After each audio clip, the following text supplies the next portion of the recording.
and we are ready to go. All right, well, welcome. I'm Ari. I'm Michael. I'm Michelle. I'm Steven. We're WakePad. It's morning. The sun rises. The rooster lets out his mighty crow, and the farmer takes off his hat to wipe his brow. Meanwhile, the average teenager is fighting a war against his alarm clock. And ladies and gentlemen, he doesn't have many alliances in this war. In fact, we've tried setting 8 different alarms. We've tried snoozing. And all of this methodology of procrastination does is perpetuate a sense of anxiety that just leads to the hindering of our progress as individuals. Imagine it. Waking up in the morning, your parents screaming, the sound of the awaiting bus's motor outside in your driveway. This is not how anyone wants to wake up. This got us angry, so we came up with an idea. Ladies and gentlemen, meet WakePad. WakePad is a pressure-sensitive pad made of neoprene foam. It slides in the pillowcase. If it detects you are still sleeping after you turn off your alarm, it will send an additional Bluetooth signal to an external smartphone and will trigger another alarm. If, however, you do not get off after multiple trials, eventually it will not shut off until you've been away from the bed for a predetermined amount of time.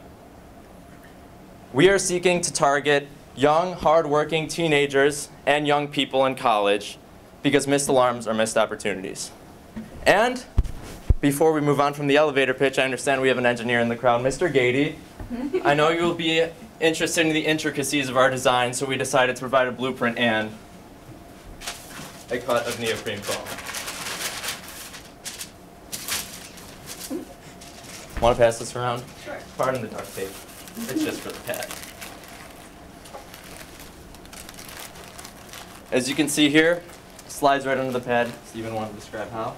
Okay, so basically what the WakePad does is you just slide it right under the pad, under the pillow, and it's a pressure-sensitive pad. With that, what it can do is, let's say you shut off your alarm clock, you put your head down onto the pillow, and then you get up, the pad will realize that you have gotten out of bed for the first time. Your head's been up. And then if it senses when the alarm clock is shut off, and if it senses your head is still on the pad, then it will have the alarm ring again. So here's our app interface. And with the Set and Manage Alarm button, you can set your alarm where that would be how many, like, what time it could be, and you can even go into as specific as each day. So I could say Monday I want an alarm for 7 o'clock, and Saturday I want one for 10. And here you see what I was describing. You can change it, and you can press manage, so you can change it. Like, let's say you have to be up for morning practice one day, but that's the only day of the week you can change it. And that's another picture of the app in use.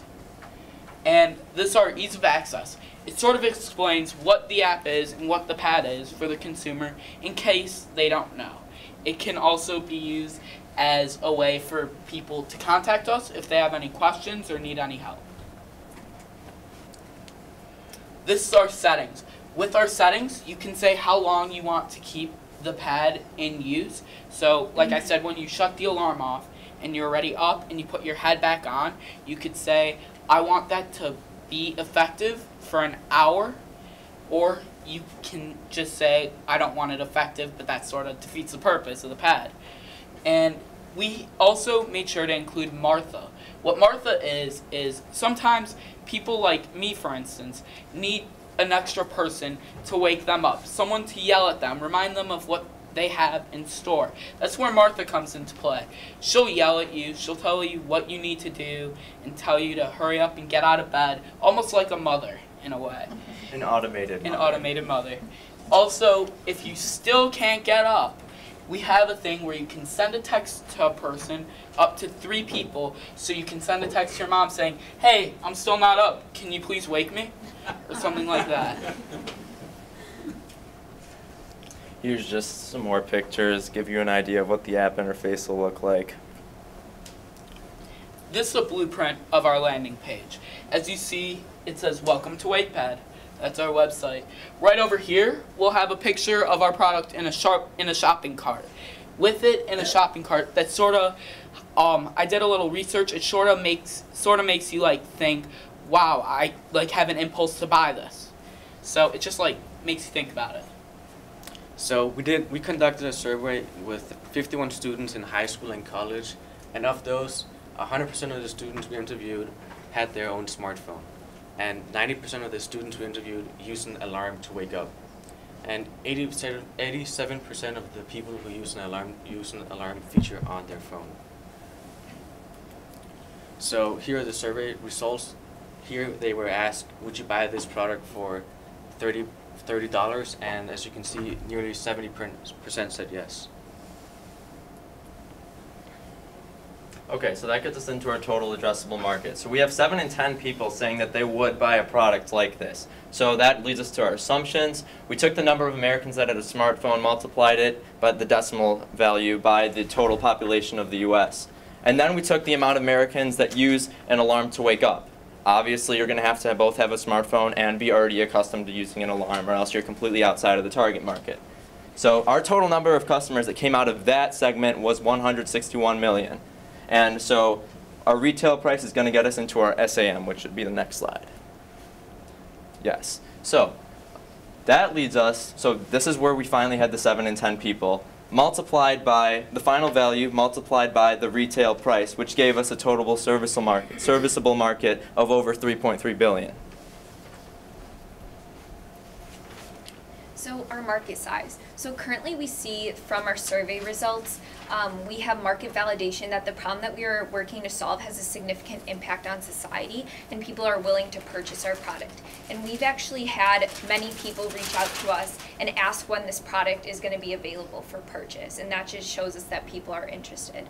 There is a need for a product and people are willing to spend money on it. In this case, $29.99, which is our retail price. Also, data shows a potential for a $3.3 billion market. 3.3 billion, that's a pretty big number. So, our recent business activity. So we have already purchased 6 domains, and the reason for purchasing 6 domains is that we've talked with business professionals, and they've explained to us that it is important to eliminate the possibility of someone else taking your name. So that is why we purchased 6 different domains. In this case, we are thinking of using wakepads.com, and so it's like our primary website. So also we have been in contact with an engineering student from the University of Illinois, and she has sent us diagrams and explained to us what type of items we have to use to actually create our product, because we don't have the engineering skills required. We have also met with an online marketing specialist to help plan our website, and he has mentioned to us that we need to use a website developer, and that you'll see on the next page. So here's our cost structure broken down for our MVP. So for our website developer, we looked at Upwork.com, and because we're thinking of hiring a freelancer to figure out the coding within our website. So the product itself that we're making is only going to cost $14 for the MVP, but in addition we have the domain fee and the hosting for our website. So that is what reaches us to $385.96. Also, I would like to bring up a fear that all of us have. It's patent, because our product is not anything like any of the other products out there.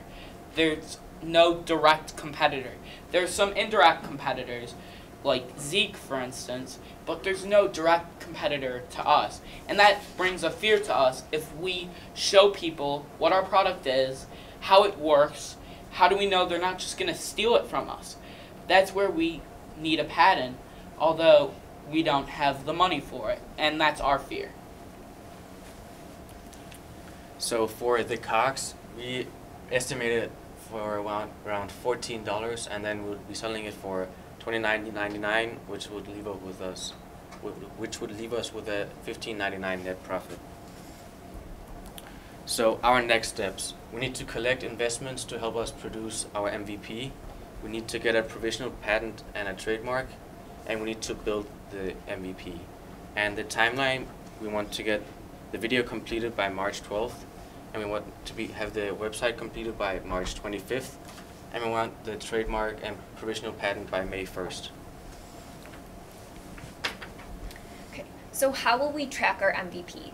So first off, we're going to create a demo video which shows the features of our pad, because it is really difficult to explain our pad just through pictures. We actually want to explain how you put it into the pillowcase and how it connects to your phone. So we will determine how the success of our product based on the likes, views, comments, and shares that we get from our demo video. And then we're also going to create a landing page. That's where the website developer comes in. And eventually our landing page is going to turn into our distribution channel. But as of right now, it just solidifies how our product's going to work. This is our BMC. So I think what we really want to highlight is our unique value proposition. So you guys all have it in front of you right now. Then for our revenue streams, so we're taking the $29.99 retail, and then we're subtracting the cost, which is $14, to give us a net profit of $15.99. Some of the possible channels we're thinking of later on in the future are Bed Bath & Beyond, Walgreens, Target, Amazon, and obviously our website, which is where we're going to start off. So you have any questions?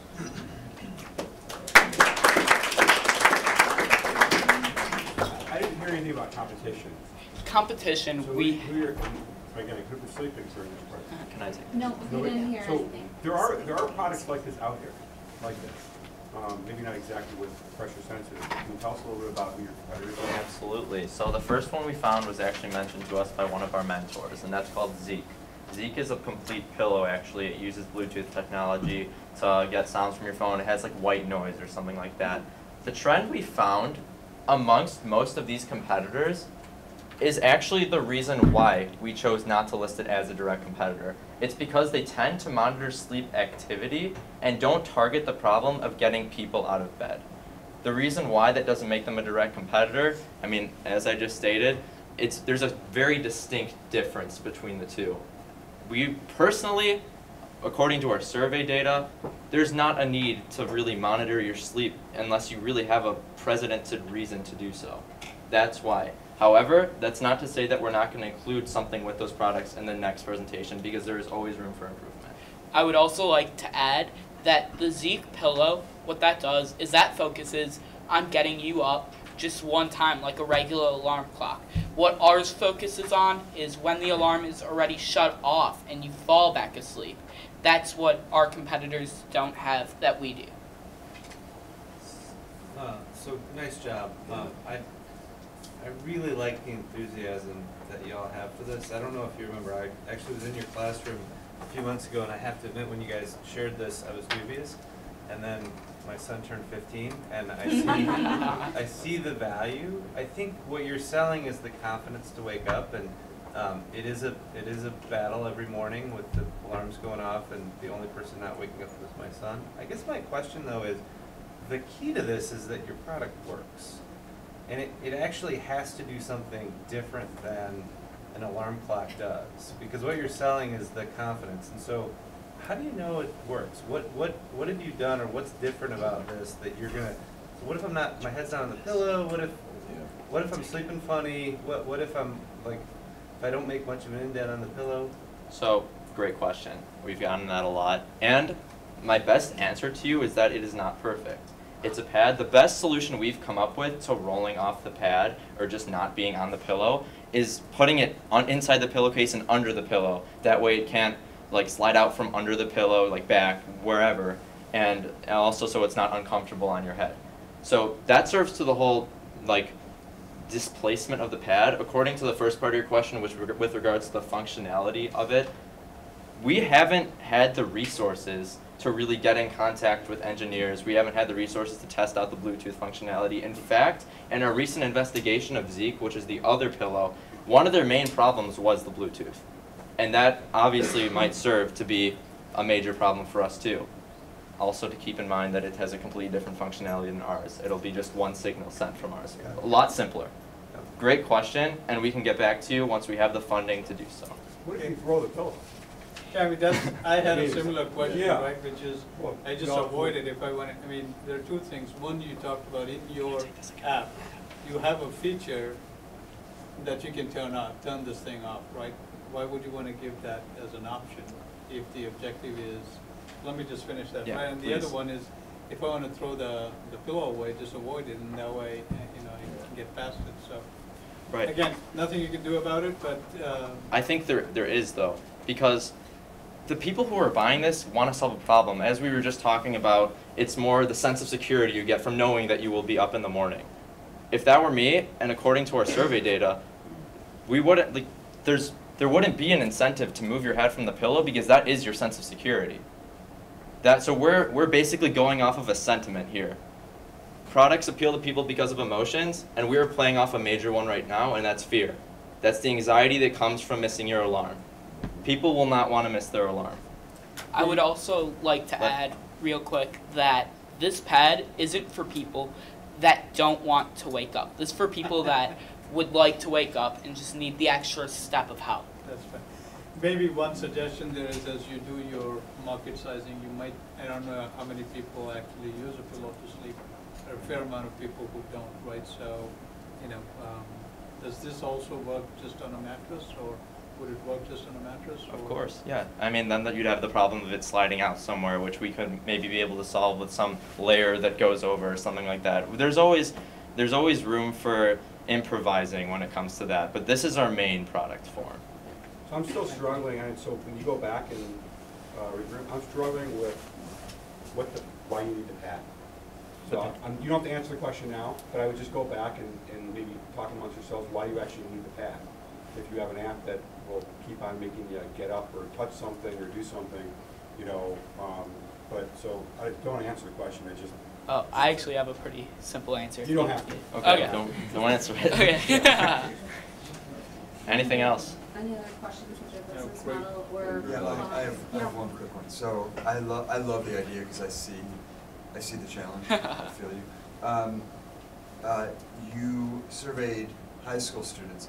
Did you guys And college extend- students, I'm sorry. College I'm sorry, high school and college. Yeah, High school, college, and then younger adults, so around like 25. But again, that's our main target market. This will also work for younger and older. That's just the main thing we're focusing The on. reason I'm asking is because I'm concerned about your 70% and how that, like, I wouldn't buy this thing, I get up, I'm okay. So I'm wondering how transferable it is to the broad population, if that 70% holds up across everybody. That's Something to exactly think the about. trend we found. That is exactly the trend we found. Like middle-aged individuals past college, anywhere past college, really.